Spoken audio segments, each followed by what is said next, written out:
केरल की बात कर लेते हैं। केरल के बारे में अमित शाह जी ने बड़ा बयान दिया था, वहां गए थे कुछ हफ्ते पहले, तो उन्होंने कहा था हमारी पूर्ण बहुमत से सरकार बनेगी। बीजेपी की वहां पर अभी तक की बड़ी उपलब्धियां क्या हैं? बीजेपी के लोकल बॉडी इलेक्शन में कुछ काउंसलर जीत करके आए हैं। इसके अलावा तिरुवनंतपुरम में जहां से सांसद हैं शशि थरूर, वहां उन्होंने अपना मेयर बनाया। लेकिन ये भी बड़ी चुनौती, 3 दशक से ज्यादा वक्त के बाद वहां पर लेफ्ट का मेयर नहीं बना और वहां पर मेयर बना इनका 56 कॉर्पोरेटर जीते। तो एक जमीन तो उनको मिल गई है, ऐसा तो दिखता है, लेकिन वो विधानसभा चुनाव में अपना सीएम बनाने लायक क्या ऐसी बढ़त भी है? ऐसा आपने लोगों के मन में नैरेटिव गढ़ लिया है, ये हम लोग बात करेंगे। जहां तक सवाल है कांग्रेस और लेफ्ट के गठबंधनों की, तो यहां भी 5-5 साल वाला मामला है, लेकिन 10 साल से लेफ्ट की सरकार है। तो तमिलनाडु में भी डीएम वहां भी एआईएडीएम के 10 साल से है, तो ये 10 साल रही, उसके बाद डीएमके बनी। अब यहां पर जरा ज्यादा बात जो है वो इंटरेस्टिंग हो जाती है, क्योंकि केरल में बहुत होपफुल है भारतीय जनता पार्टी, माफ कीजिएगा कांग्रेस पार्टी, लेकिन कांग्रेस पार्टी गुटबाजी से वहां पर परेशान है। अपने लोग जो हैं वो उसके खिलाफ बयान दे रहे हैं, और जो विजयन साहब हैं वो हैं तो लेफ्ट के नेता, लेकिन उनको वो पॉपुलिज्म करना जो है वो आ गया है। तो अब क्या वो करिश्मा कर दें, तीसरी बार वो सरकार बना लें, ये देखना होगा हमको। और बीजेपी इस बीच में कहाँ फिट होती है त्रिपाठी जी? नहीं, देखिए, जैसे आपने कहा ना कि सरकार 10 सालों के बाद बदल जाती है, तो यहाँ भी नहीं बदली। तमिलनाडु में जो पहले आप चर्चा कर रहे थे, और यहाँ भी नहीं बदली। एलडीएफ यूडीएफ वाला खेल था, तो यहाँ कौन गड़बड़ हुआ? राहुल गांधी जी की कॉन्स्टिट्यूंसी थी, जो अब प्रियंका जी की कॉन्स्टिट्यूंसी। कांग्रेस वहां पर शिफ्ट कर सकती थी, जो बुरी तरह से कमजोर हुई, और उसका लाभ कम्युनिस्ट पार्टी को मिला। क्या भारतीय जनता पार्टी, जो पिछले कुछ वर्षों में दिखा है कि हिंदू के साथ साथ जो क्रिश्चियन स्पेस है, वोटर लेना चाहती है, उसको वो लेना चाहती है, तो क्या उधर भारतीय जनता पार्टी बढ़ पाएगी?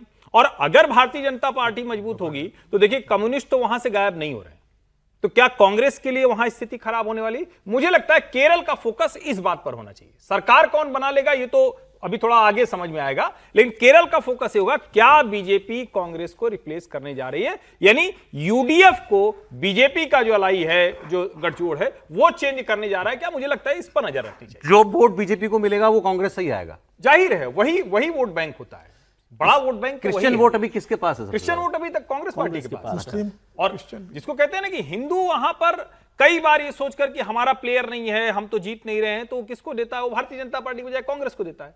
राष्ट्रीय स्वयंसेवक संघ का सबसे ज्यादा शाखा से लेकर, मजबूती से लेकर वहां आधार है, वो आधार किसको अंत में कहता है? चलो ठीक है, कम्युनिस्ट है तो चलो कांग्रेस को दे दो।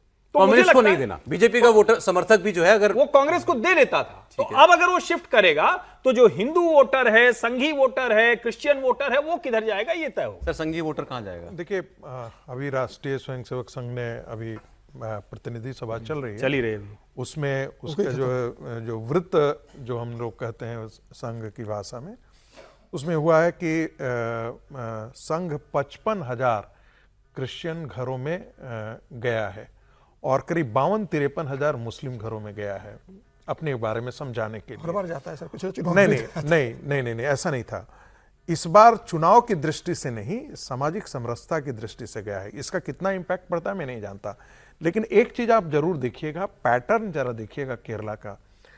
केरला में लोकसभा में कांग्रेस पार्टी बड़ी अच्छा कर जाती है, लेकिन विधानसभा में विजयन के साथ क्या कोई अंडरस्टैंडिंग है कांग्रेस पार्टी का, सोनिया गांधी का खास करके, कि वहां से वो विधानसभा में तो हार जाती है, विधानसभा में वो परफॉर्मेंस नहीं करती है। यदि लोकसभा का परफॉर्मेंस दिए आप देखेंगे तो लगता है कांग्रेस को तो एज होना चाहिए था, वो तो कांग्रेस पार्टी को जीतनी चाहिए थी। लेकिन दोनों के दोनों बार कांग्रेस पार्टी लोकसभा में तो बहुत अच्छा परफॉर्म करे, विधानसभा में आकर के पिट जा रही है। तो ये केरल की अभी मिसाल जो है वो ये कॉम्बिनेशन ही उलट हो रहा है। मैं आपको एक लाइन बोल दूं यदि समय हो तो, कि केरल में बीजेपी इस बार वही एक्सपेरिमेंट कर रही है जो बंगाल में किया था, जो पिछली बार बंगाल में किया गया कि पहले वाम फिर राम। यहां पर भी केरल में भी यही हो रहा है कि पहले वाम फिर राम। कांग्रेस की सरकार नहीं आनी चाहिए। इस एक्सरसाइज पर लेफ्ट और बीजेपी मिलकर कुछ काम। ब्रेक का समय हो गया, ब्रेक के बाद आपको बताएंगे ट्रंप साहब की हालत इस युद्ध में पतली है, इसका उन्होंने खुद प्रमाण दिया। उन्होंने दुनिया के देशों से क्या अपील की है स्ट्रेट ऑफ हॉर्मुज को लेकर, इसकी बात एक ब्रेक के बाद।